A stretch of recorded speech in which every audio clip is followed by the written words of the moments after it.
Olá, meus amigos, tudo bom? Estamos de volta aqui para trabalhar mais um tema de direito civil. Vou iniciar agora uma série sobre direitos da personalidade, um tema que eu já trabalhei em outros periscopes, mas vou trabalhar hoje aqui e nos próximos dias. Primeiro, pela relevância desse tema em termos de concursos públicos. Segundo, porque esse é um tema que pode ser cobrado na prova do Ministério Público do Rio de Janeiro, que está chegando. E terceiro, porque alguns alunos meus lá da Escola da Magistratura do Rio de Janeiro, da EMERGE, me pediram para fazer aqui uma live trabalhando esse tema como uma forma de reforço, tá certo? Porque eles tiveram dúvida na aula que eles tiveram, então a gente vai trabalhar aqui para reforçar. Então, se você não vai fazer a prova do Ministério Público do Rio de Janeiro ou não é da Escola da Magistratura, não tem problema, porque essa é uma matéria que vai ser útil para você em qualquer concurso público. É um dos temas preferidos dos examinadores, das bancas de concurso. Direitos da personalidade, tá certo? Então, quem estiver online agora aqui comigo, compartilhem com os seus seguidores, não deixe de compartilhar no próprio Periscope, no Twitter. Se você puder dar um print, colocar nas redes sociais avisando da live, melhor ainda, eu vou agradecer. E vamos juntos começar esse tema. Obrigado aí, pessoal. A Saju aí, que está falando, obrigado. Olha só, Flávia, Mel, tudo bom? Um beijo para você. Deb também que está chegando aí. Obrigado por compartilhar com seus seguidores. Vamos trabalhar o conceito. O que são direitos da personalidade? O que seriam direitos da personalidade? Direitos da personalidade são aqueles direitos que visam tutelar os aspectos físicos, psíquicos e morais dos seres humanos. Então, direitos da personalidade são aqueles direitos que visam tutelar os aspectos físicos, psíquicos e morais dos seres humanos. Em última análise, visam tutelar a própria dignidade da pessoa humana. Então esse é um ponto inicial que você precisa saber. Mel, obrigado aí, eu vi que você comprou o curso do Liceu Arce. Aliás, gente, fica a dica aí que a Mel deu a deixa, a Renata que está entrando agora também está fazendo o curso. Obrigado por compartilhar, Renata. Se você quiser trabalhar esses e outros temas importantes que caem em provas de concurso, através de análise de questões discursivas, eu indico para vocês o meu curso intensivo de Direito Civil, Questões Discursivas. Está lá com as inscrições abertas no site liceuace.elore.com.br. Liceuace, quem puder colocar na tela aí para mim, liceuace.elore.com.br. É só você procurar esse curso intensivo. Você vai ter 2 meses, você vai ter até o dia 30 de abril para assistir às aulas. São 10 aulas, no máximo de 1 hora de duração, ou seja, é tempo mais que suficiente para você assistir. E trabalhar o direito civil na prática. Olha aí, a Mel botou liceuace.elore.com.br. Obrigado, Mel. Obrigado, Renata. Bom, então eu disse para vocês, voltando aqui para a aula, que direitos da personalidade são aqueles direitos que visam tutelar os aspectos físicos, psíquicos, morais dos seres humanos e, em última análise, tutelar a própria dignidade da pessoa humana. Obrigado aí, Flávia. Então, que direitos da personalidade são esses? A gente pode citar como exemplos: direito à vida, direito à integridade física, direito à intimidade, direito à privacidade, direito à honra, direito ao nome. São todos direitos da personalidade.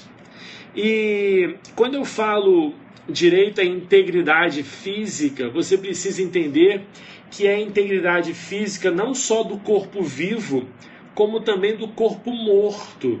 A proteção ao cadáver reflete, sim, uma proteção à integridade física. Não só do corpo vivo, do corpo morto, como também das partes destacáveis do corpo. Fios de cabelo, tecidos, órgãos, sangue, sêmen, são partes destacáveis do corpo que guardam ali aspectos da dignidade da pessoa humana e por isso devem ser tutelados. E então, como exemplo aí de direitos da personalidade, eu dei para vocês direito à vida, direito à integridade física, direito ao nome, direito à honra, direito à imagem, direito à privacidade, à intimidade.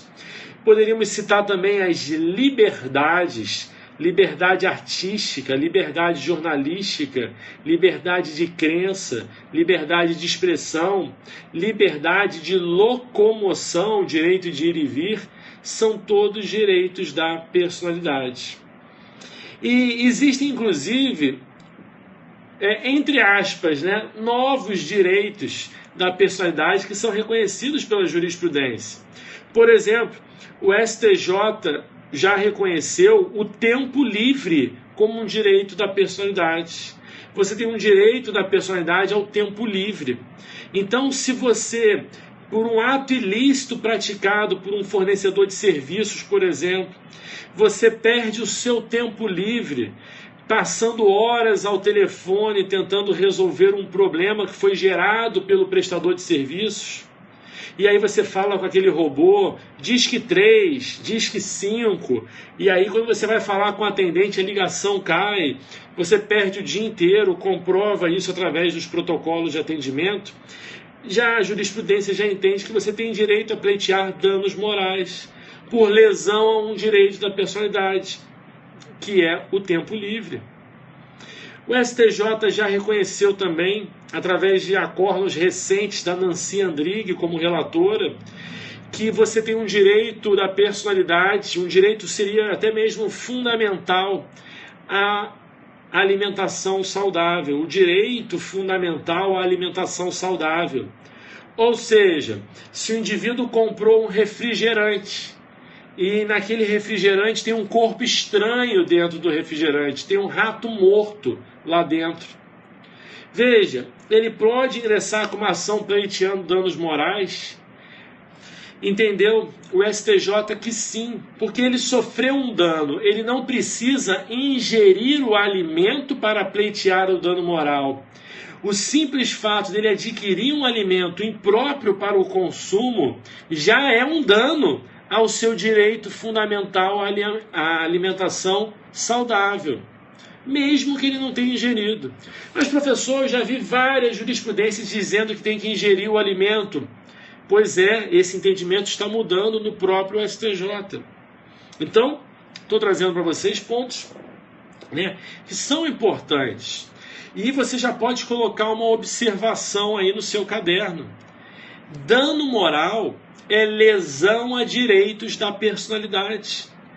Dano moral é lesão à própria dignidade da pessoa humana.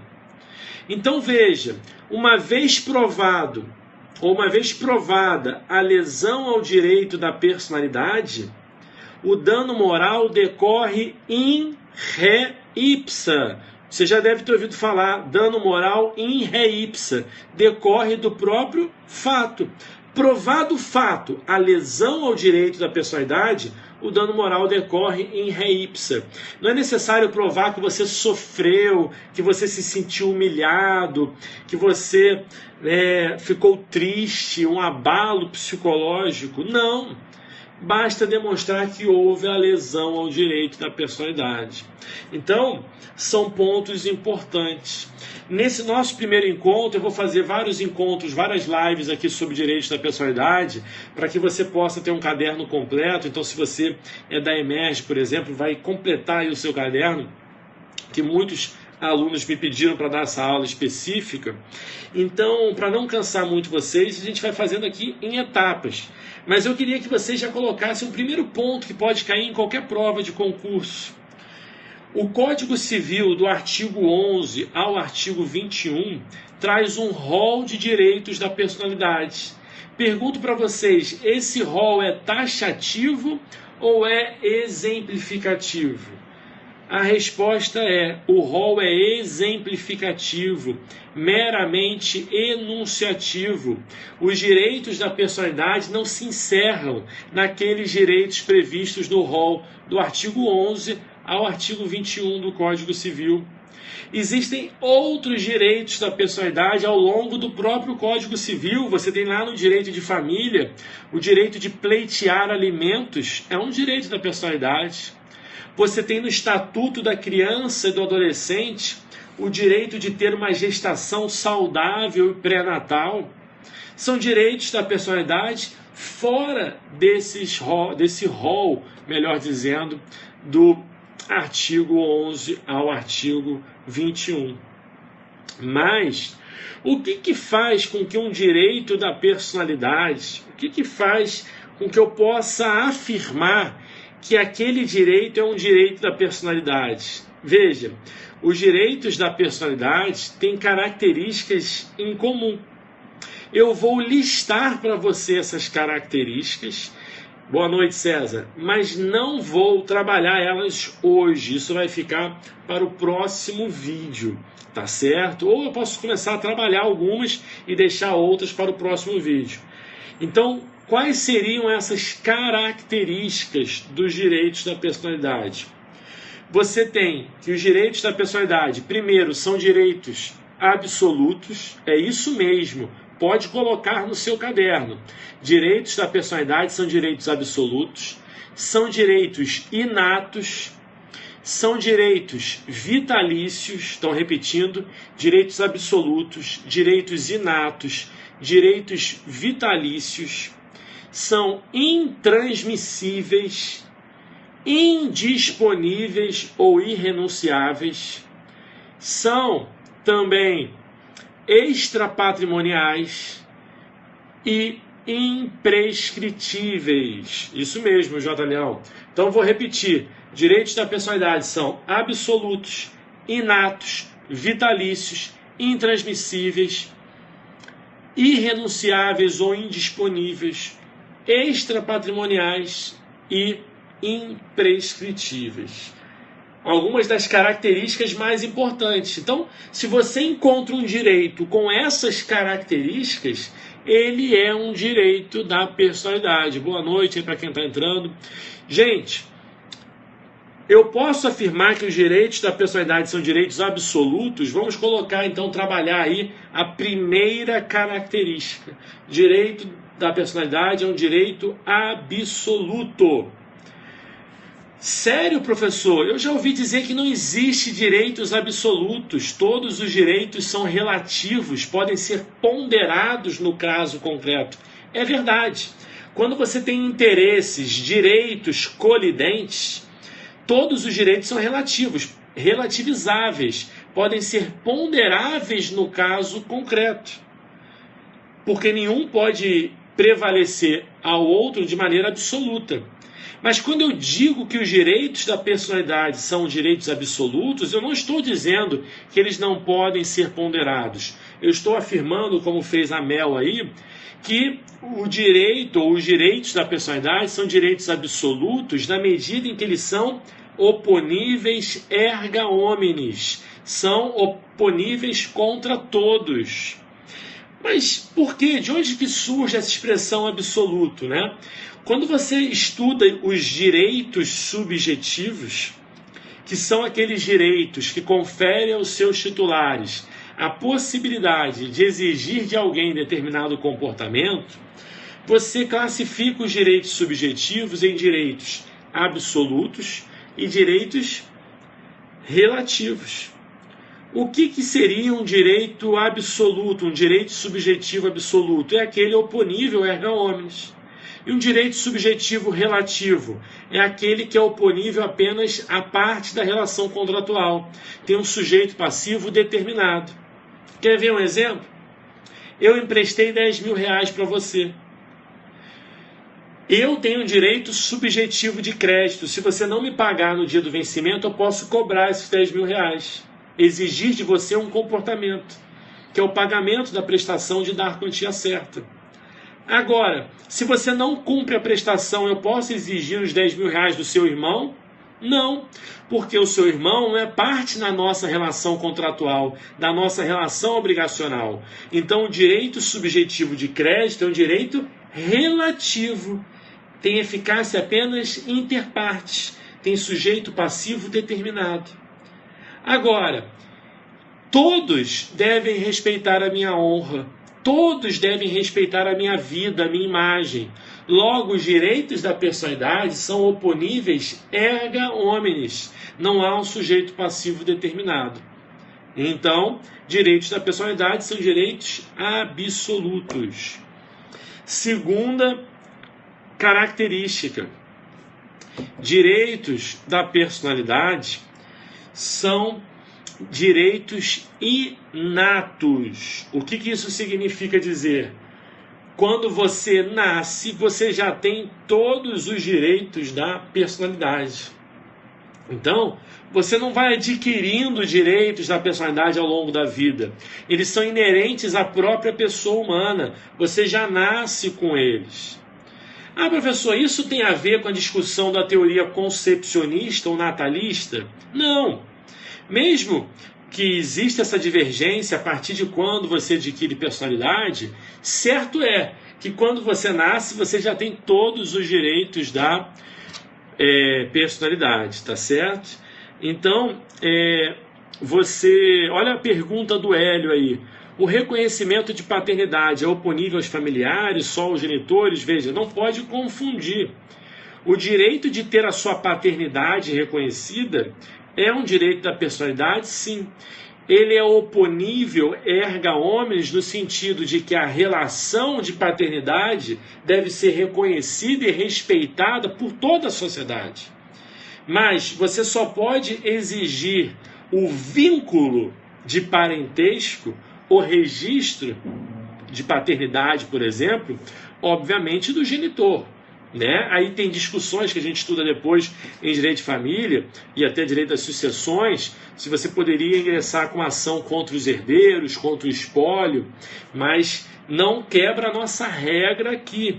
Né? O vínculo de parentesco é respeitado por toda a sociedade, por todo o direito. É essa a ideia que você tem aqui.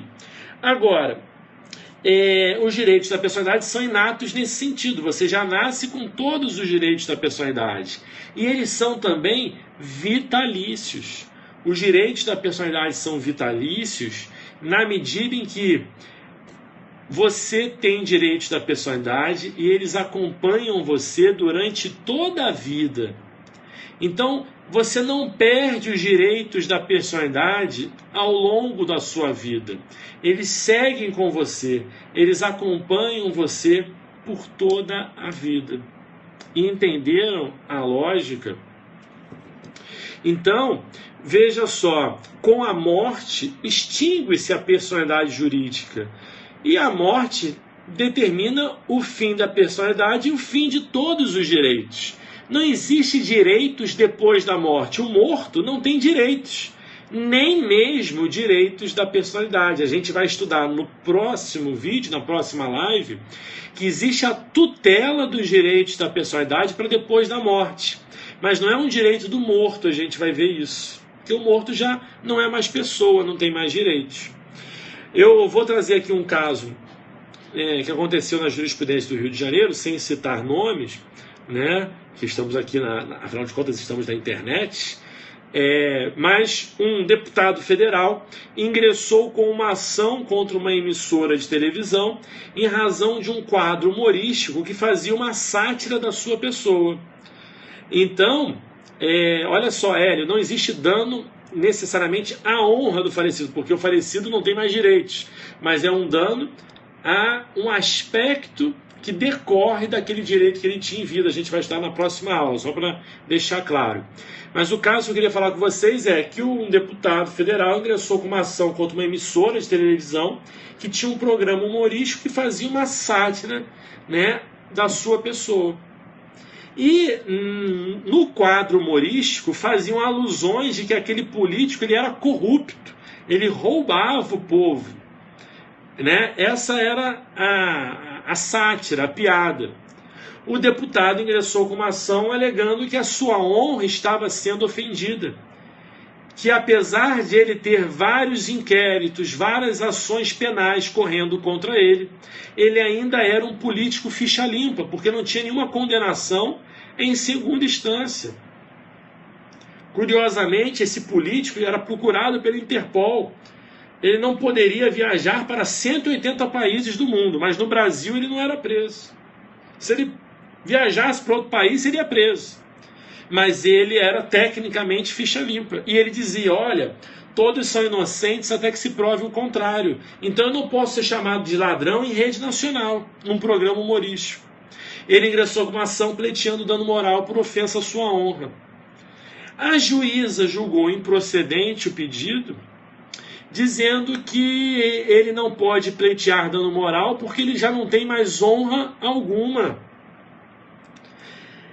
A gente vai ver na próxima live que deveria ser julgado improcedente o pedido, mas por outros fundamentos. Esse fundamento utilizado pela juíza é exagerado, porque os direitos da personalidade são vitalícios. Não importa o que você faça com a sua vida, não importa o que você faça com a sua honra, você não perde o seu direito à honra. Então não é pelo fato de, em tese, o indivíduo ser corrupto que ele não tenha direito à honra. O que você tem que avaliar é se o ato praticado pela emissora é lícito ou ilícito, se não está dentro de uma liberdade artística. Então o fundamento dessa decisão peca porque agride a ideia de que os direitos da personalidade são vitalícios. Você não tem como perder a honra, entenderam? Não tem como você não ter honra alguma. Essa é uma noção muito importante. Então vimos aí o conceito dos direitos da personalidade, analisamos alguns exemplos de direitos da personalidade, trabalhamos o rol dos direitos da personalidade, que não é taxativo, é enunciativo, e trabalhamos as 3 primeiras características dos direitos da personalidade. Os direitos da personalidade são absolutos, são inatos e vitalícios. Na próxima live a gente vai começar trabalhando outra característica e trabalhar também a tutela dos direitos da personalidade para depois da morte. Nós vamos trabalhar a ideia de que os direitos da personalidade são intransmissíveis, tá certo? Então, encontro marcado com vocês amanhã. Que horas, professor? Não sei. Não posso precisar a hora. Pode ser que seja de noite, 10 horas da noite, pode ser que seja à tarde, mas amanhã estamos aí. Se você não assistir ao vivo, assista na repetição, tá certo? Muito obrigado aí pela participação de vocês, obrigado pelos compartilhamentos, pelos coraçõezinhos aí, pelas palavras de carinho sempre, tá certo, gente? Um grande abraço e até a próxima.